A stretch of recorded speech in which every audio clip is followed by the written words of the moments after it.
मी वरळी विधानसभेच्या शाखाध्यक्षांना विनंती करतो की राजसाहेबांचा सत्कार करायचा आहे.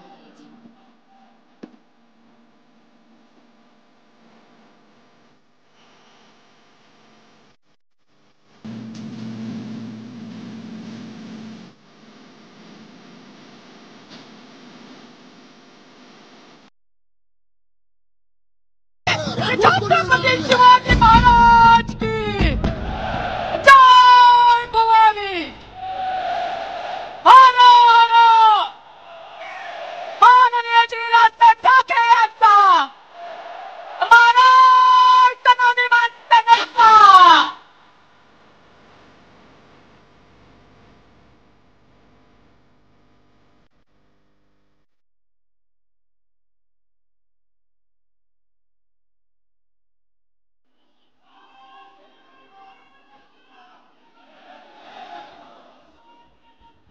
मी वरळी विधानसभेच्या शाखाध्यक्षांना विनंती करतो की राजसाहेबांचा सत्कार करायचा आहे.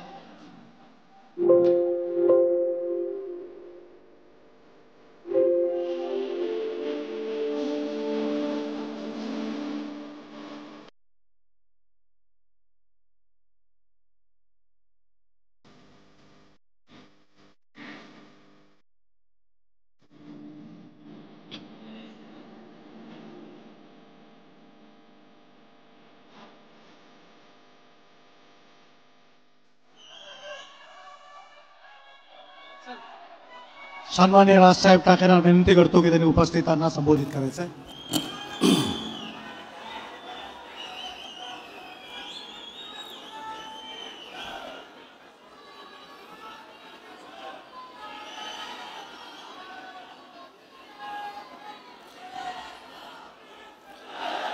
जमलेल्या माझ्या सर्व पदाधिकारी बांधवांनो, भगिनींनो आणि मातांनो,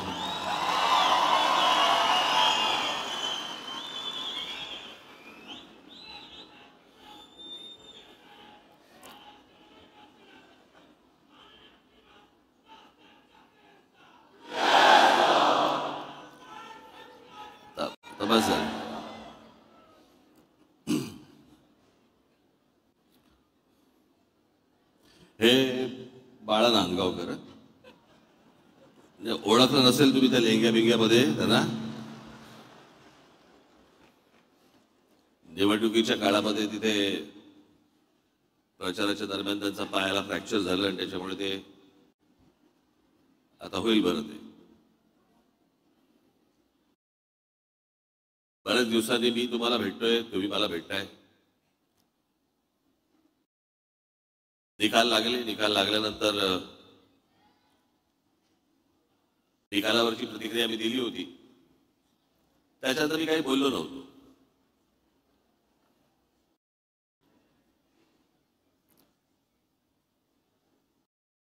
पण शांत आहे याचा अर्थ विचार करत नव्हतो असं नाही.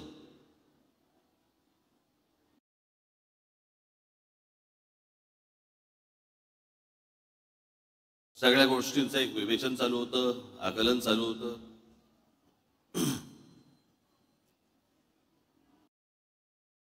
बरेच लोक मला भेटले या सगळ्या गेल्या 2 महिन्यामध्ये, 1.5 महिन्यामध्ये. परवा दिवशी माझ्याकडे ते संभाजी महाराजांवरचे चित्रपट करणारे लक्ष्मण उतेकर दिग्दर्शक ते आले होते. उत्तम दिग्दर्शक.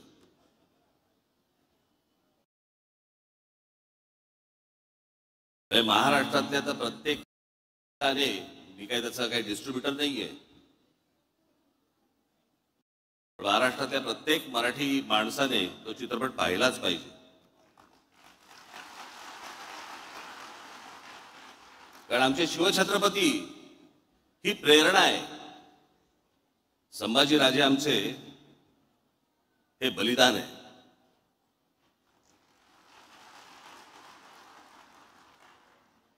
आणि मग मला मी पाहिलं नव्हतं त्याचं ते ट्रेलर बिलर. मला आमच्या अमेय खोपकरने मला सांगितलं की त्यांना तुम्हाला येऊन भेटायचंय. म्हटलं काय आहे विषय. नाही म्हणजे त्याच्यामध्ये संभाजी महाराज. हा लाईट जरा कमी होईल का रे, माझ्या डोक्यात डोळ्यासमोरचा काय आहे का काही त्याच्यात. काय बोटा बिटा घाला कुठेतरी भेटणार.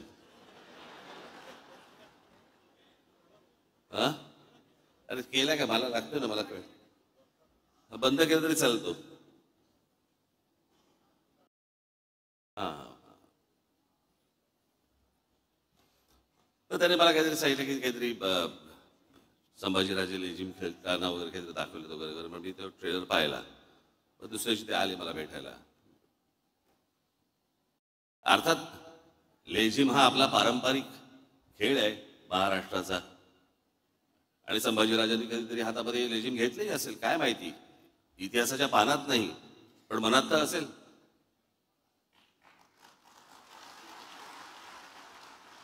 पण मी त्यांना म्हटलं त्यात त्या गाण्यावरनं म्हटलं चित्रपट पुढे सरकतोय का की नुसतं गाणं आहे सेलिब्रेशनचं तर बोलले नाही सेलिब्रेशनचं म्हटलं मग कशाला चित्रपट कशाला स्टेकला लावताय आपल्याकडे काय हल्ली सगळ्यांनाच इतिहास समजायला लागलाय सगळेच इतिहास तज्ज्ञ झालेले आहेत सगळ्यांच्याच एकदम भावना उफाळून येतात सगळ्या बाबतीत म्हटलं काय आहे म्हटलं चित्रपट पाहायला लोक जेव्हा जाणार त्यावेळेला औरंगजेबाने केलेले जे अत्याचार आहेत ते डोक्यात ठेवून म्हटलं ज्यावेळेला लोक जातील आणि म्हटलं ट्रेलरमध्ये काहीतरी लेझिम बिझिम नाचता बिस्तार म्हटलं काढून टाका म्हटलं ते म्हटलं उद्या असं आपण बघूया म्हटलं नंतर मी कोणाशी नंतर बोलत होतो म्हटलं रिचर्ड ॲटनबरोबर ज्यावेळेला महात्मा गांधी पिक्चर केला आपल्या डोळ्यासमोर महात्मा गांधीचे काही काही आंदोलन येतात पण चित्रपट पाहायला गेलो असताना आपल्याला असं एका सीन मध्ये दिसलं की महात्मा गांधी दांडिया खेळतात कसं वाटलं असतं आपल्याला खरं तर दिग्दर्शकाने टाकायचा पण असेल सीन पण महात्मा गांधींच्या हातात एकच काठी असल्यामुळे दांडिया खेळता नाही आला दोन घेऊन असे चालले असेल तर कदाचित आला असतं सीन माहित नाही आपल्याला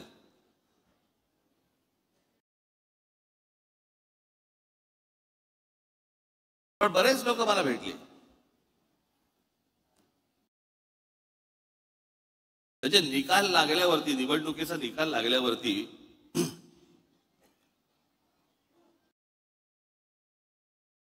ज्या दिवशी निकाल लागला मी बोलतोय तुम्हाला समजत असेल मी काय म्हणतोय ते आणि सगळ्यांना माहिती आहे महाराष्ट्रात निकाल लागल्यावरती मी पहिल्यांदा महाराष्ट्रात असं बघितलं सन्नाटा पसरला ज्या प्रकारचा जल्लोष व्हायला पाहिजे होता ज्या प्रकारची गोष्ट व्हायला पाहिजे होती मिरवणुका काय सगळं सन्नाट आलो कारण लोकांमध्येच संभ्रम होता हे काय हे कसं झालं असा कसा निर्णय आला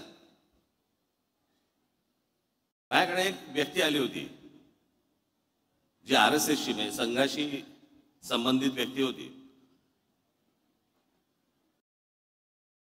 त्यांच्याही मनामध्ये मला दिसलं की त्यांनाही पटलेलं नाही त्यांनी फार छान वाक्य बोलले ते माझ्यासमोर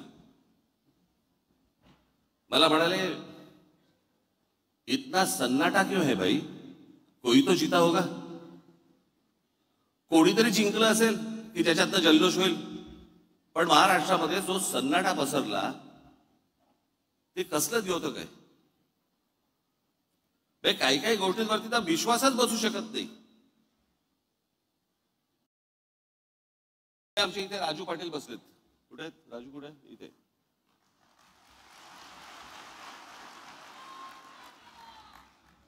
त्यांचं एक गाव आहे गाव पाटलांचंच गाव म्हणजे तिकडे त्यांनाच मतदान होतं साधारणपणे किती 1200 लोकांचं गाव आहे ना 1400 लोकांचं गाव आहे त्या 1400 लोकांच्या गावामध्ये राजू पाटलांना किती मतं पडली असतील अख्खं सगळं मतदान दरवेळेला त्यांना मतदान होतं पहिल्यांदा त्यांचे भाऊ उभे होते त्यावेळेला त्यांना मतदान झालं ते उभे होते त्यावेळेला मतदान झालं ज्यावेळेला ते खासदारकीला होते त्यावेळेला मतदान झालं सगळीकडं त्या गावात किती मतदान झालं असेल राजू पाटलांना किती मतं पडली असतील एक पण नाही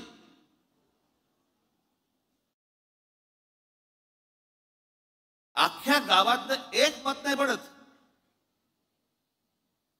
जी 1400 त्या 1400 मतं जी दरवेळेला राजू पाटलांना पडायची त्या गावामध्ये एक मत नाही पडत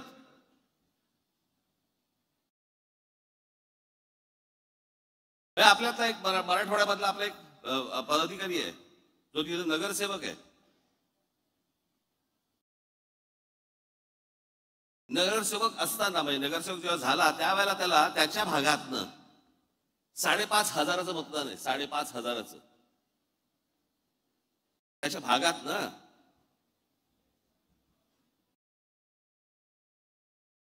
आता तो विधानसभेला उभा होता, त्याला त्याच्या वॉर्डामध्ये नगरसेवक पदासाठी म्हणून त्याला 5,500 मतदान झालं होतं. आता विधानसभेच्या वेळेला त्याला किती मतदान झालं असेल? विधानसभा 2,500.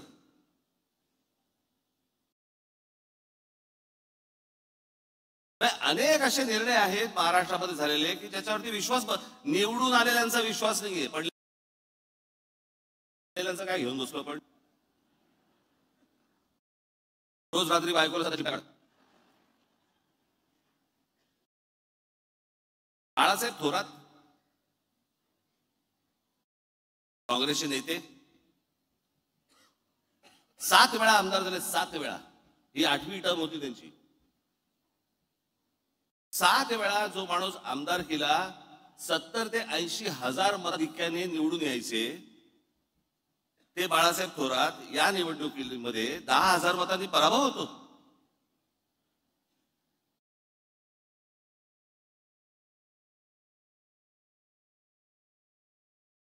उद्या अनेक लोक बोलतील राज ठाकरेंचा पराभव झाला म्हणून त्याच्यामुळे ते हे बोलतायत. मी काय बोलतोय? अख्खा महाराष्ट्र बोलतोय.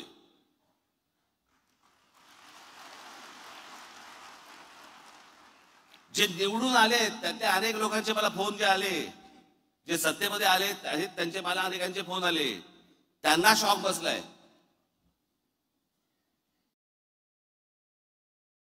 अहो 4-5 जागा येतील. म्हणजे कसं आहे, भारतीय जनता पक्षाला 132 काय जागा मिळाल्या वगैरे वगैरे. चला ठीक आहे. मागच्या वेळेला पण त्यांना काहीतरी 100 काय किती जागा होत्या? 105 च्या आधी नाही, 105 17ला होत्या, 122 काहीतरी 122 काहीतरी जागा होत्या 2014ला. ठीक आहे, आपण समजू शकतो. चला 132. अजित पवार 42.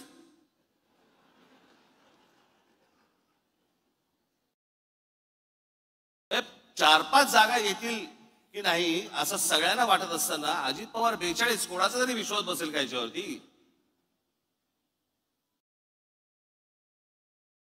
आणि जे इतकी वर्ष या महाराष्ट्रामध्ये राजकारण करत आले, ज्यांच्या जीवावरती हे अजित पवार, भुजबळ बिजबळ सगळेजण मोठे झाले, त्या शरद पवारांना 10 जागा मिळतात. हे न समजण्याच्या पलीकडची गोष्ट आहे, न समजण्याच्या पलीकडची. गेल्या 4 महिन्यापूर्वी लोकसभा झाली. लोकसभेला सर्वात जास्ती ज्यांचे कोणाचे खासदार निवडून आले असतील तर ते काँग्रेसचे निवडून आले. त्याचे 13 खासदार निवडून आले काँग्रेसचे. बरोबर बोलतोय? एका खासदाराच्या खाली किती आमदार येतात? साधारणपणे 5 ते 6 आमदार येतात. 6 आमदार येतात. बरोबर आहे? सर्वसाधारणपणे किती आमदार यायला पाहिजे होते काँग्रेसचे? सगळे 6च्या 6 नाही पकडलं, पण एखाद्या मतदारसंघामध्ये 6च्या ऐवजी समजा 4 आले, 3 आले, काहीतरी त्यांचे 15 आमदार येतात.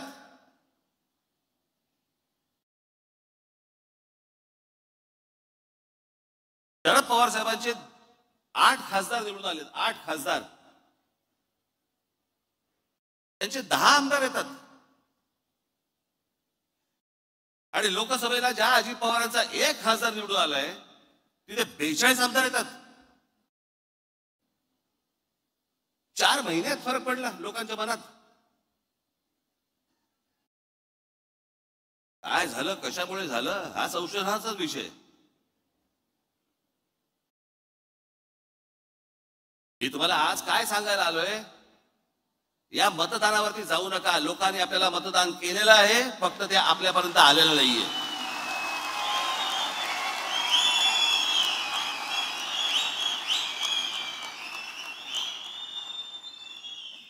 तुम्ही असं कुठेही मनामध्ये धरू नका की लोकांनी आपल्याला मतदान केलं नाही. लोकांनी मतदान केलं, पण ते केलेलं मतदान कुठेतरी गायब झालं.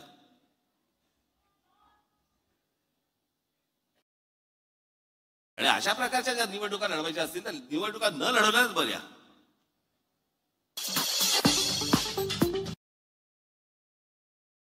अर्थात ही पण गोष्ट निघून जाईल. कोणी कुठच्या गोष्टीचा अमरपट्टा घेऊन आलेला नसतो. अशा गोष्टी होत असतात.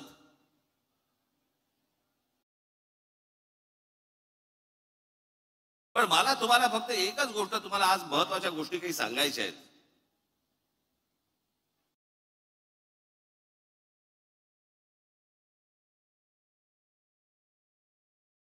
की ज्या गोष्टी तुम्हाला पक्षाने आजपर्यंत ज्या तुम्हाला सांगितल्या, ज्या आजपर्यंत पक्षाने ज्या गोष्टी केल्या, जी आंदोलनं केली, ज्या गोष्टींचे निर्णय लागले, या गोष्टी कुठेतरी तुम्ही पण सतत लोकांसमोर मांडत राहिले पाहिजेत.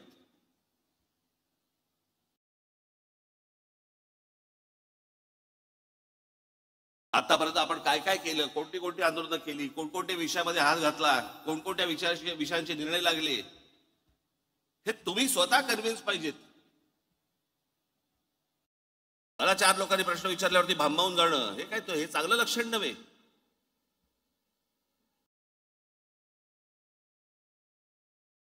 पण मी आज तुमच्यासाठी काही गोष्टी इथे आणल्या आहेत मुद्दामून, ज्या तुम्ही लक्षात ठेवल्या पाहिजेत. माझं भाषण संपल्यानंतर ज्या वेळेला ते येईल, कुठेतरी युट्यूबला येईल, तेवढा पोर्शन तुम्ही कट करून ठेवला पाहिजे. सतत तुम्ही त्या गोष्टी ऐकल्या पाहिजेत, बघितल्या पाहिजेत.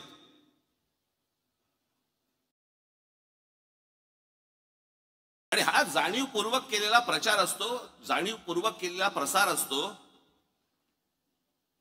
तिथे जर तुम्ही खमके नसाल, तुम्ही जर खंबीर नसाल, तुम्ही उत्तर काय देणार आहात?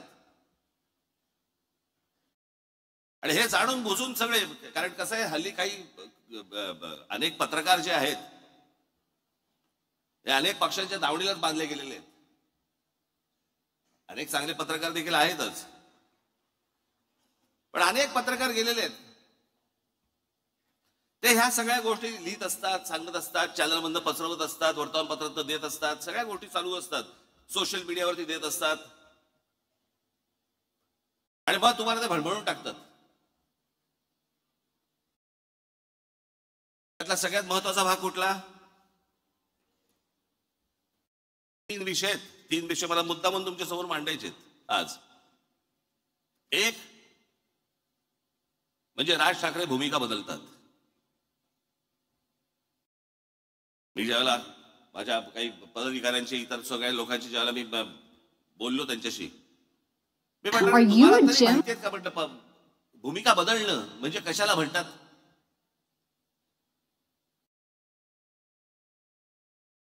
मी आज मुद्दामून तुमच्यासाठी काही गोष्टी इथे आणल्या आहेत. या महाराष्ट्रामध्ये, देशामध्ये कशा कशा प्रकारच्या भूमिका लोकांनी बदलल्या आणि आपण काय केलं.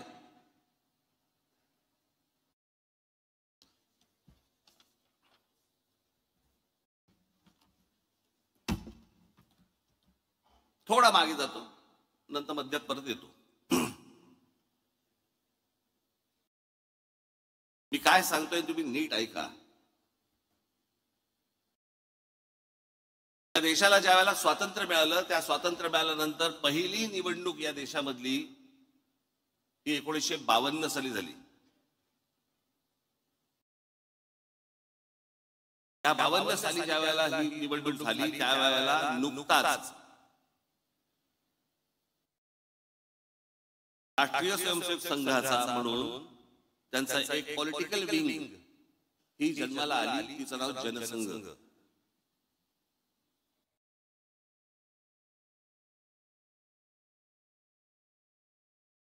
हिंदुत्व वगैरे वगैरे अनेक गोष्टी ते मांडत आले आजपर्यंत, त्याचा काही विषयच येत नाही.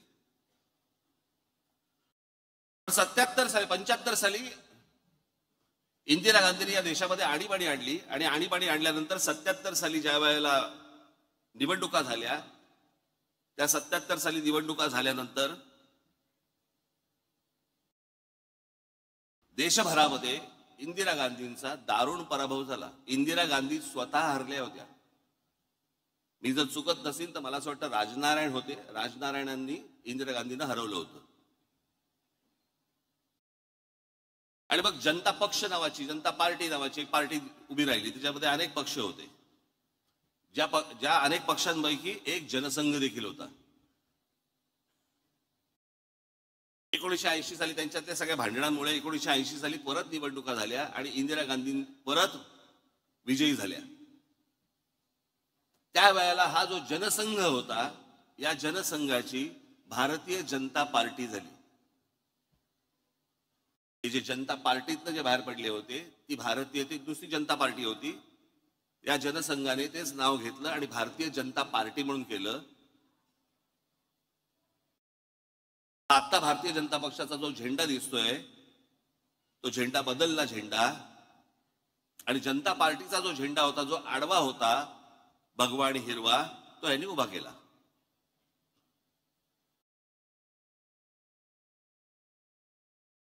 आणि हिंदुत्व या विषयावरती आजपर्यंत जे जनसंघाने ज्या गोष्टी केल्या, 80 साली ज्याला भारतीय जनता पक्ष म्हणून जेव्हा झाला, भारतीय जनता पार्टी म्हणून जेव्हा झाली, त्यावेळेला अटल बिहारी वाजपेयी त्याचे अध्यक्ष झाले आणि त्यांनी संपूर्णपणे पक्षाची भूमिका बदलली आणि गांधीवादी समाजवाद यापुढे आम्ही पाळू ही भूमिका घेतली. गांधीवादी समाजवाद.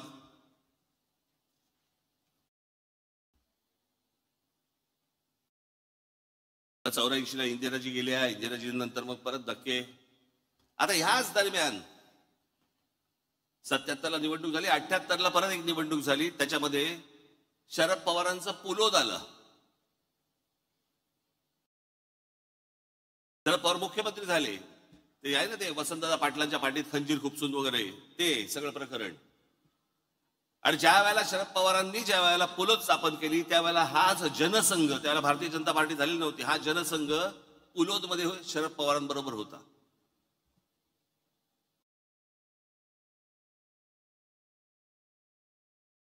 काय सांगतोय तुमच्या लक्षात येईल मी आता. आणि आता हे जे सगळं चालू आहे ना, हा ह्याला भेटला, तो त्याला चोरून भेटला, तो त्याला हे भेटला, हे तर उघडपणे सुरू होतं.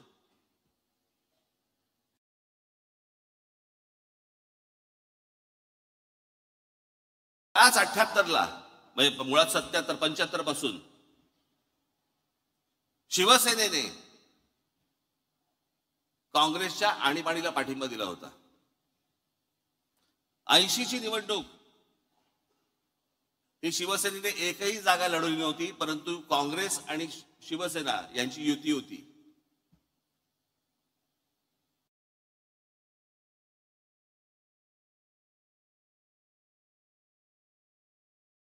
शरद पवार त्याच्यात 80 साली त्यांचं सरकार बरखास्त केलं इंदिरा गांधींनी. 6 वर्ष काही नव्हते. 84ची एक निवडणूक झाली. मग 86 साली शरद पवार परत काँग्रेसमध्ये त्यांनी प्रवेश केला संभाजीनगरला राजीव गांधींच्या समोर. मग ते काँग्रेसमध्ये आले.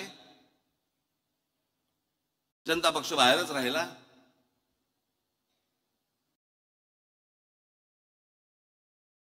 मराठीच्या प्रश्नावरती मुंबई महानगरपालिका शिवसेनेच्या हातामध्ये आली. 86ची निवडणूक झाली. 86 पर्यंत अटल बिहारी वाजपेयी हे भारतीय जनता पार्टीचे अध्यक्ष होते. 86ला पहिल्यांदा निवडणूक झाली आणि या देशातली पहिली निवडणूक जी हिंदुत्वावरती जिंकली गेली, ज्याच्यातनं अटल बिहारी वाजपेयींना बाजूला केलं आणि परत भारतीय जनता पार्टीने हिंदुत्वाचा नारा सुरू केला. त्यांच्या लक्षात आलं हिंदू हिंदू म्हणून मतदान करायला लागला. 87 साली संभाजीनगरची महानगरपालिका झाली. त्या महानगरपालिकेला ज्यावेळेला शिवसेनेला यश मिळालं त्याच्यानंतर परत भारतीय जनता पक्ष शिवसेनेबरोबर यायला सुरुवात झाली. 88-89 चर्चा.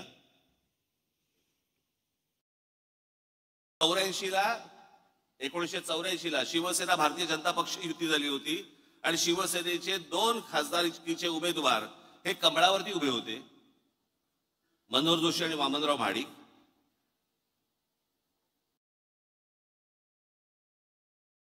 ला परत युती झाली.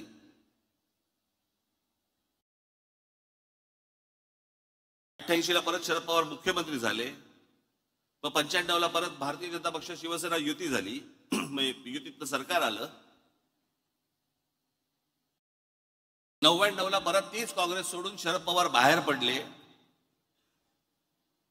आणि 99चे रिझल्ट लागल्यावरती 2 महिन्यात एक दीड महिन्यामध्ये शरद पवार त्यांची काय राष्ट्रवादी काँग्रेस आणि काँग्रेस परत युती झाली. ज्या काँग्रेसला शिव्या घालून ते बाहेर पडले होते त्यांच्याच बरोबर दीड महिन्यात युती झाली. हे मी तुम्हाला का सांगतोय? त्या सगळ्यांनी आपापसात प्रत्येकाच्या स्वार्थासाठी सगळ्यांनी आपापल्या भूमिका बदलल्या. इथे मी कोणत्या स्वार्थासाठी भूमिका बदलली हो?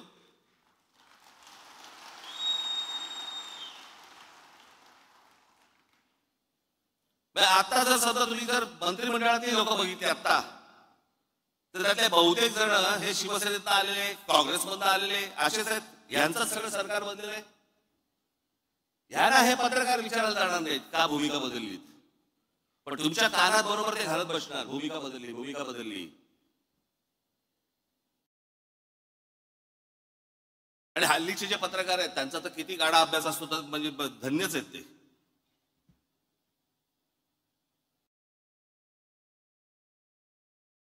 दिवस ढकलायचा, काही का बातमी टाकल्या ना. आणि आता तर काय सगळे प्रत्येक पक्षाचे एक कल्लीच सगळ्या गोष्टी सुरू आहेत. आता त्या काल त्या कुंभमध्ये आहे, किती लोक गेली अजून आकडा येत नाहीये.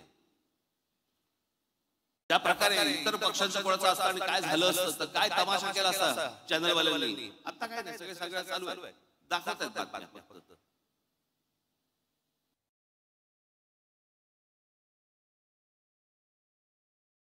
आणि मग काय गोष्टी पेरायच्या की राज ठाकरेंनी पहिल्यांदा नरेंद्र मोदींना पाठिंबा दिला, त्यांच्या ते विरोधात बोलायला लागले, आणि मग परत त्यांनी सपोर्ट केला. का केला? कारण त्यांच्या मागे ईडी लावली, माझ्या मागे ईडी लावली.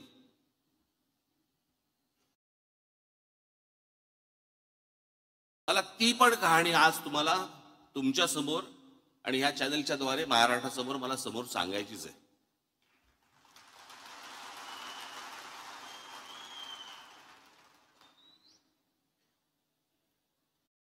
मी जे आता तुम्हाला जे सांगणार आहे, इथे समोर महाराजांचा पुतळा आहे. त्याच्या समोर मी जे सांगीन ते शपथपूर्वक सांगीन.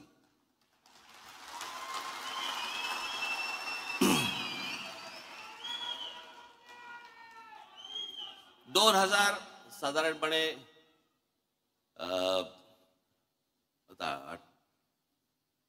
2005 ची वगैरे गोष्ट असेल. मी ज्या शिवाजी पार्क मैदानामध्ये, शिवाजी पार्क मध्ये जिथे मी लहानाचा मोठा झालो, तिथे आम्ही लहानपणापासून ती कोइंदूर मिल पाहत होतो. काही नाही, येता जाता ती डोळ्यासमोर यायची. एके दिवशी, ही 2005 ची गोष्ट, वर्तमानपत्रामध्ये मी बातमी वाचली. तोपर्यंत आम्ही आमचा व्यवसाय सुरू केला होता. आता व्यवसाय करणं हा तर काही पाप होऊ शकत नाही ना. अनेकांना व्यवसाय दाखवता पण येत नाहीत, तरी सगळ्या गोष्टी सुरू असतात त्यांच्या. एक व्यवसाय सुरू केला. वर्तमानपत्र सकाळी वाचत असताना वर्तमानपत्रामध्ये एक बातमी दिसली मला. एनटीएससीच्या सगळ्या मिल्स, एनटीएससीच्या, केंद्र सरकार, सुप्रीम कोर्टाने निर्णय दिलाय की या एनटीएससीच्या मिल्स काढा आणि जे काही कामगारांचे इतक्या वर्षांचे पगार होते ते देऊन टाका. आपली बातमी वाचत होतो. बातम्या वाचता वाचता त्या सगळ्या मेलमध्ये एक कोइंदूर मिल होती. म्हणून मी आमचे जे पार्टनर होते त्याला मी फोन केला. म्हटलं, अरे असं असं समोर काहीतरी येते कोइंदूर मिलचं. त्यांनी मला सांगितलं, पण हे ते प्रकरण खूप मोठं आहे. म्हटलं, हो मला मान्य, मला खूप मोठं आहे. काय आहे एकदा चेक तर करू. म्हणून आमचे एक दुसरे सहकारी होते, त्यांना मी फोन केला, त्यांना बोलून घेतलं. म्हटलं जरा बसून बघा काय होतंय. मग त्यांनी सगळी आकडेवारी केली वगैरे वगैरे. ते बोलले आपण टेंडर भरून टाकू. पण त्यांनी ते सगळं गणित बिणित केलं, टेंडर भरून टाकलं. एके दिवशी त्या माझ्या सहकार्याचा पार्टनर होता, त्यांचा घाबरत फोन आला सकाळी. म्हणाले, काय? म्हटलं काय रे, काय झालं एवढं, काय घाबर? नाही ते टेंडर लागलं. म्हटलं मग घाबरतो कशाला? नाही ते काहीतरी काय 400-500 कोटीचं काहीतरी ते टेंडर होतं, काहीतरी द्यायचं. आणायचे कुठून? थोडक्यात माझी जरा थोडीशी जमीन पायाखालची सरकली होती. आता म्हटलं काय करायचं, दाखवायला तर नको. मग आमच्या एका दुसऱ्या मित्राला सांगितलं. मग त्यांनी ते IL&FS नावाची एक कंपनी होती, त्या IL&FS कंपनीशी ते बोलले आणि ती कंपनी बोलली की बाबा आम्ही पैसे भरायला तयार आहोत, तुमच्याबरोबर यायला तयार आहोत. म्हणून सगळे पैसे जेवढे असतात ते सगळे त्या कंपनीने भरले. आम्ही त्याच्यामध्ये पार्टनर होतो. 7-8 जण होतो आम्ही.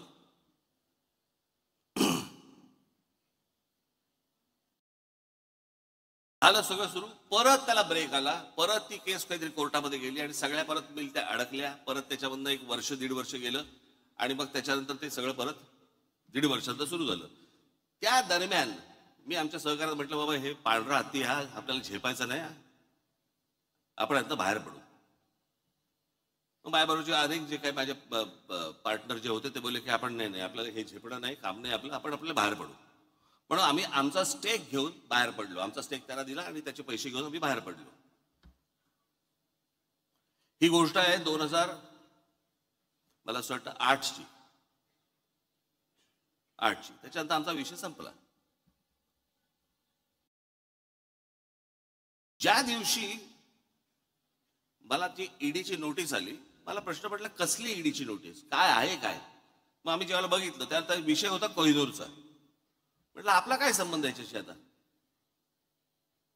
मला तिकडे बोलवते माणसं माझ्याशी काय बोलवते हेच मला समजेना. त्यांच्याकडनं तुम्हाला पैसे आले पण तुम्ही त्यांचे पैसे काय, मला काय कळत नव्हतं. म्हटलं काय झालं. बरं जे पैसे आले त्याच्यावरती आम्ही टॅक्स भरला, टॅक्स भरून तो गेला. सगळ्यांनाच टॅक्स भरला आणि तो गेला. ती जी कंपनी होती त्याच्यामध्ये टॅक्स भरला, त्या कंपनीने तिकडे टॅक्स भरला, त्यातनं आम्ही बाहेर पडलो. मला ज्या वेळेला ती गोष्ट आली त्यावेळेला मी ज्यावेळेला इन्क्वायरी केली, आमच्या सीएला बोलवलं. म्हटलं काय नेमकं काय झालं सांग मला. तो बोलला तुमच्यातला एक जो पार्टनर आहे, तुम्ही जो टॅक्स भरलात त्या कंपनीत, त्या पार्टनरने तो टॅक्स इन्कम टॅक्सला भरलाच नाही, तो ते पैसे तुमचे बाहेरच्या बाहेर वापरले. म्हटलं मग आता काय करायचं. म्हणे आता परत टॅक्स भरायला लागेल. आम्ही परत टॅक्स भरून टाकला. जेवढा होता तेवढा परत प्रत्येकाने आपापला टॅक्स परत भरून टाकला. कोण जाईल झंझटीत. विषय संपला.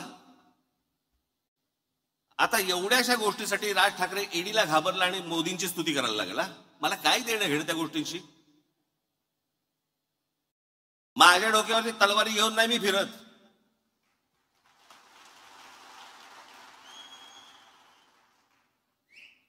हे बाकीच्यांसारखं नाहीये. 6 दिवस अगोदर मोदी म्हणतात 70,000 कोटीचा भ्रष्टाचार केलेला ना आम्ही 8 मध्ये टाकू. आम्हाला माहित होतं की ते मंत्रिमंडळात टाकणार आहेत.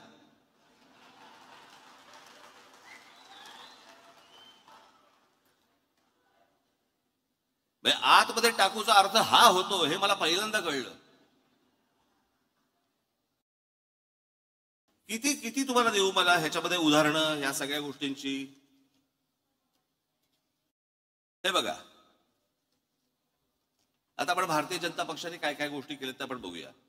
हिम्मत बिस्वा शर्मा भ्रष्टाचाराचं मूर्तिमंत प्रतीक अशी ज्यांची संभावना भारतीय जनता पक्षाने केली होती, हिम्मत बिस्वा शर्मांची, त्याला पक्षात घेतलं. नंतर दुसऱ्या पक्षात होते ते, भ्रष्टाचाराचे आरोप केले होते त्यांच्यावरती. त्यानंतर भारतीय जनता पक्षाने पक्षात घेतलं. त्यांना अर्थ, आरोग्य आणि शिक्षणासारखी खाती दिली.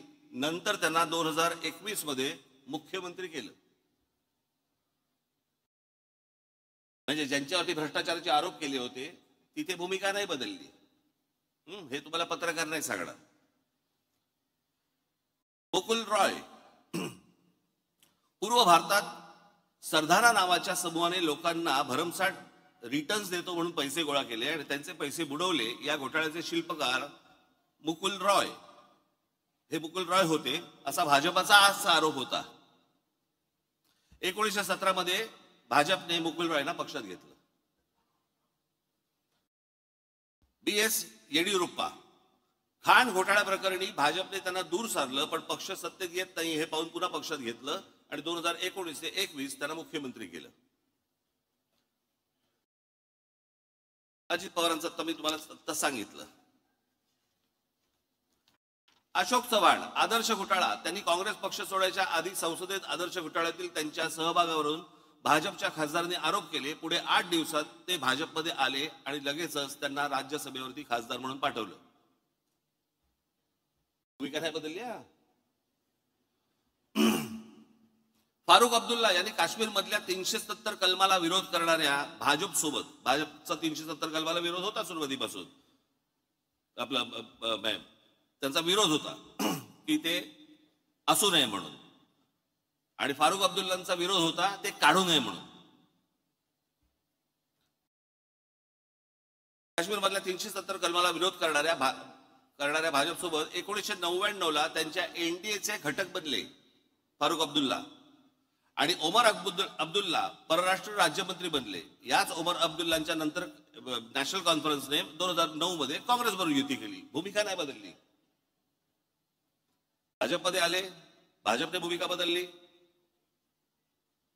हे तुम्हाला कोण सांगणार नाहीत. म्हणून मी तुम्हाला, राजकारणामध्ये आहात तुम्ही, तुम्हाला हे सगळे संदर्भ तुम्हाला लक्षात असले पाहिजेत, तुम्हाला माहिती असली पाहिजे. ज्या वेळेला हे लोक येऊन समोर ज्याला तुमच्याशी बोलतात आणि ज्याला त्याला सांगतात, आणि ही असली गोष्टी ज्याला अफवा पसरवायला लागतात, त्यावेळेला तुम्ही तयार पाहिजेत.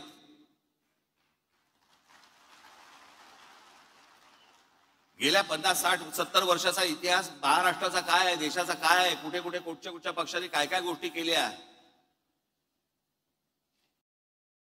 मुफ्ती मोहम्मद सईद, भाजपने 2015ला मुफ्ती मोहम्मद सईद यांच्यासोबत युती केली, आणि पुढे मुफ्ती मोहम्मद सईद यांच्या निधनानंतर त्यांच्या मुलीला महबूबा मुफ्ती सईदला पाठिंबा दिला. म्हणजे ज्यांचा 370 कलमाला विरोध होता काढू नये म्हणून, ते मुफ्ती मोहम्मद सईद. मग ह्या मुफ्ती मोहम्मद सईद यांच्या एका फ्रॉड प्रकरणात त्यांच्या मुलीला अपहरण केलं म्हणून भारताला काही अतिरेकी सोडायला लागले होते, ते हे मुफ्ती मोहम्मद सईद. त्यांच्याबरोबर भारतीय जनता पक्षाने पहिल्यांदा युती केली. मुफ्ती महबूबा मुफ्तींना तिथे पुढे मुख्यमंत्री केलं, आणि नंतर त्यांचं सरकार पाडलं आणि राष्ट्रपती राजवट आणली. भूमिका नाही बदलली. इथे कोण बोलणार नाही भूमिका बदलली.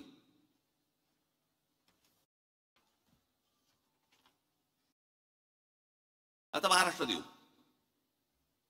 राधाकृष्ण विखे पाटील आधी काँग्रेसमध्ये, मग विरोधी पक्षनेते होते. पुढे 2022 ते 24 काळात महसूल मंत्री आणि सध्या जलसंपदा मंत्री भाजपमध्ये. हर्षवर्धन पाटील आधी काँग्रेसमध्ये होते, मग ते भाजपमध्ये आले. हर्षवर्धन पाटील भाजपमध्ये आले तेव्हा म्हणाले होते आता शांत झोप लागते. ते हर्षवर्धन पाटील बोलले होते. सगळ्याचे व्हिडिओज आहेत, सगळ्या गोष्टी तुम्ही बघू शकता. नारायण राणे, गणेश नाईक, बबनराव पाचपुते, विजयसिंग मोहिते पाटील, पदमसिंग पाटील, किरीट सोमय्या ते केवढे आरोप केले होते. अनेक लोकांवरती आरोप केले विरोधी पक्षांमधल्या. आज ज्यांच्यावरती आरोप केलेत ना, ते सगळे आज मंत्रिमंडळात आहेत किंवा भारतीय जनता पक्षासोबत आहेत. त्यांना नाही कोणी विचारत जात की भूमिका बदलली का काय बदललं. हे जाणून बुजून तुमच्या खाली लागतात. जाणून बुजून तुम्हाला बदनाम करण्यासाठी म्हणून या गोष्टी सगळ्या पसरल्या जातात. शिवसेनेचा ज्यावेळेला जन्म झाला 1966 साली, त्याच्यानंतर पहिली जी निवडणूक लढवली ती प्रजा समाजवादी पक्षाबरोबर लढवली. त्या निवडणुकीनंतर मुस्लिम लीग बरोबर युती पण केली होती. त्याच्यानंतर 77-75ला काँग्रेसला पाठिंबाही दिला होता. 80 साली युती पण केली होती. नंतर भारतीय जनता पक्षाबरोबर त्या वेळेची जी काय परिस्थिती असेल त्याप्रमाणे विरोधी पक्ष कोण निर्णय घेत असतात, यांनी घेतले असेल, त्या वेळेला परिस्थिती बदलली असेल. पण त्यांची ती बदललेली परिस्थिती, हे ह्यांचं बरं आहे, ह्यांनी केलं की प्रेम, आम्ही केला की बलात्कार.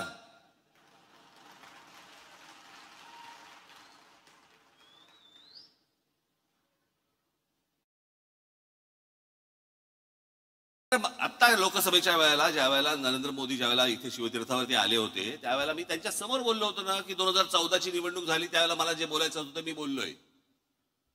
2017ची निवडणूक झाली त्यावेळेला मला जे म्हणायचं होतं ते मी म्हणून झालेलं आहे. असं काही बोललो का की मी ते काही बोललोच नव्हतो, मी असं काही म्हणालोच नव्हतो, असं काही बोललो का? माझं बोलून झालंय. एकदा सुटलं की सुटलं.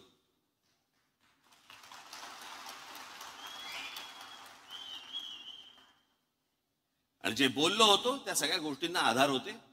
जे चांगलं कराल त्याला चांगलं म्हणू, जे वाईट कराल त्याला वाईट म्हणू.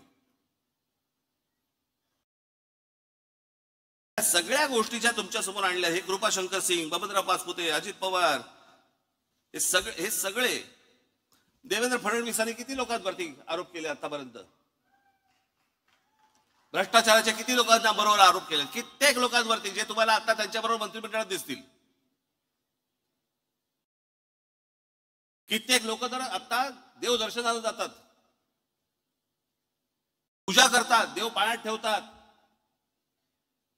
की फडणवीस किंवा किरीट सोमय्या कोणीतरी आमच्यावरती आरोप करा. चला, आरोप केल्यावर आतमध्ये जाता येतं.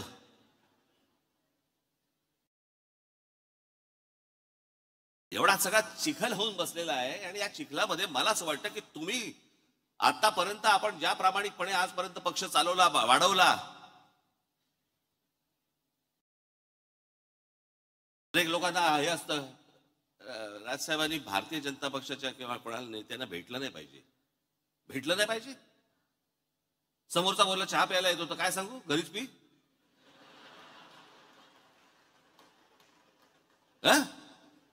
तुम्ही काय वेगळं सांगाल?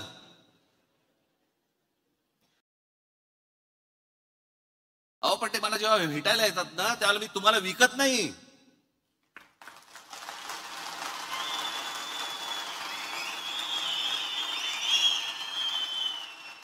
आणि माझा मराठीचा बाणा देखील मी बोथट करत नाही.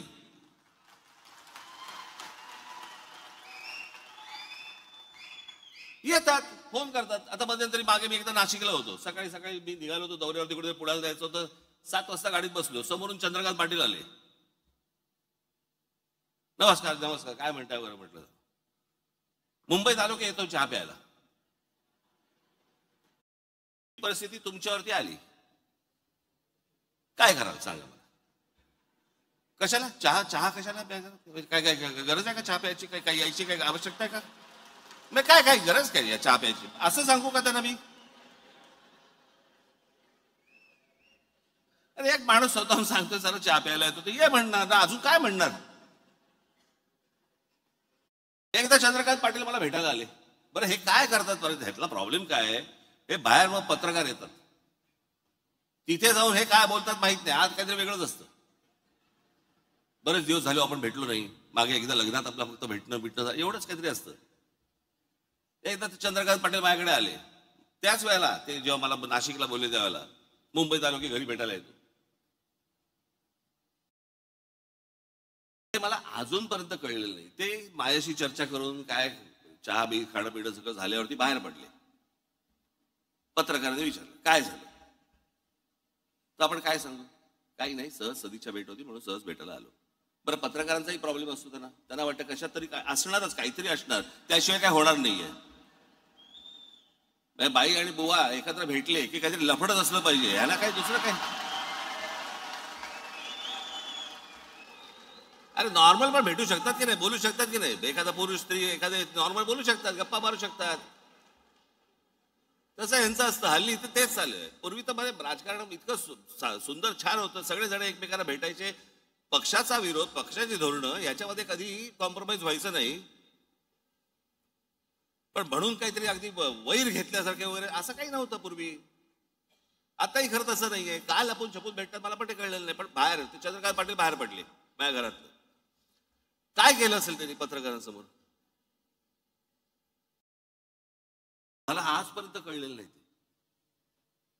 त्यांना प्रश्न विचारला, पाटील साहेब 1 तासभर तुम्ही आतमध्ये होतात, काय चर्चा झाली?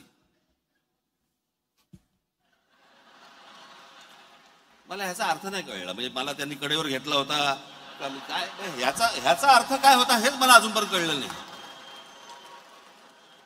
हे म्हणजे काय?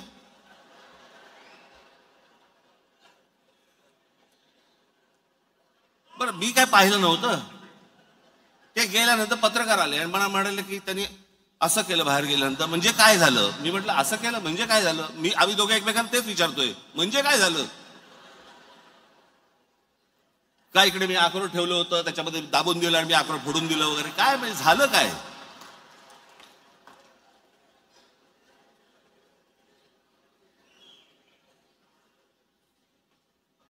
एक गोष्ट तुम्ही लक्षात ठेवा, हे कोण भेटायला आले बिले वगैरे वगैरे, पक्षाची भूमिका आणि तुमचं प्रेम यांच्यासमोर लाचार ठेवणार नाही.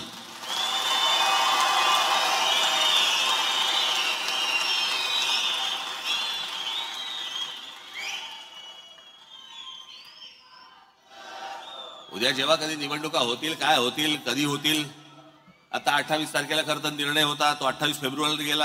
आता 28 फेब्रुवारीला गेला म्हणजे ऑक्टोबर नोव्हेंबर शिवाय निवडणुकाच होत नाहीत. बरं, ऑक्टोबर नोव्हेंबरला तरी काय अजून पुढे ढकलतील. त्यांना काय, सरकारला प्रशासक नेमल्यानंतर प्रशासनाच्या हातात जर समजा या सगळ्या महानगरपालिका आणि सगळ्या गोष्टी असतील, कोण नगरसेवकांची ओझी उचलेल? त्याच्यामुळे कदाचित, मला माहिती नाहीये, परंतु आता ही 28 फेब्रुवारी का 26 फेब्रुवारी काहीतरी तारीख ठरली आहे, याच्यानंतर अजून पुढे जाईल काहीतरी. ते सगळं ऑक्टोबर नोव्हेंबर डिसेंबरला निवडणुका होतील. तोपर्यंत मी का सांगतोय तुम्हाला, फालतू खर्च करत बसू नका. कळलं का? या देवस्थानाला घेऊन चाललो महिलांना, या इकडे घेऊन चाललो दर्शनाला, हे ते आता काही करू नका त्या सगळ्या गोष्टी. कळलं का? आणि निवडणुकीच्या वेळेला या खिशे बाहेर काढून माझ्यासमोर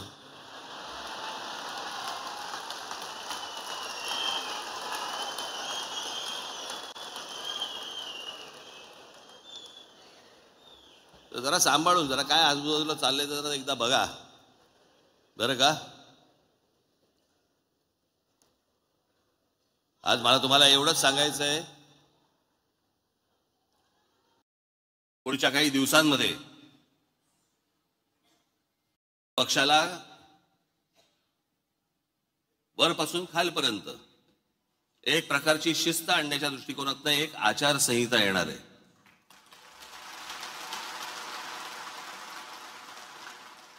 जी गोष्ट मी माझ्या विभागाध्यक्षाशी बोलीन तीच माझ्या शाखाध्यक्षाला पण कळली पाहिजे, तीच माझ्या महाराष्ट्र सैनिकाला पण कळली पाहिजे की काय नेमकं चालू आहे ते.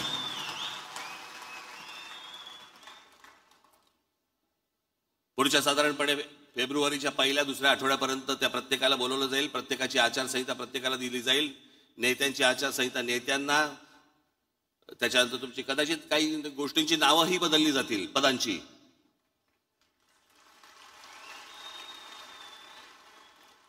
तर ते हळूहळू टप्प्याटप्प्याने त्या गोष्टी मी तुमच्या समोर मांडीन. परंतु मी एक गोष्ट सांगतो तुम्हाला, मी लहानपणापासून अनेक पराभव पाहिलेत, अनेक विजय देखील पाहिलेत. पराभवाने मी कधी खचलो नाही आणि विजयाने कधी हुरळून गेलो नाही.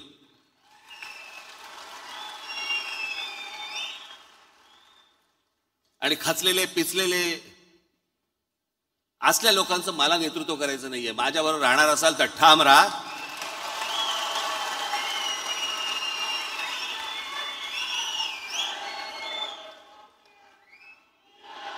आपल्याला जे महाराष्ट्रामध्ये करायचंय, जे आपल्याला महाराष्ट्राच्या मराठी माणसासाठी करायचंय, जे या महाराष्ट्रातल्या हिंदूंसाठी करायचंय ते आपण करणारच आहोत. ते आपलं स्वप्न आहे.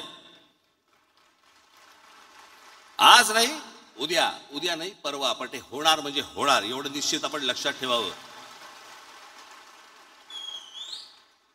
आज तुम्हाला हे सगळं मी पहिल्यांदाच येतो या सगळ्या ऑडिटोरियम मध्ये. मी कधी आलेलो नव्हतो. खरं ते वरती बसले सगळे चिकटवलेले दिसत वाटतात मला. हे सगळे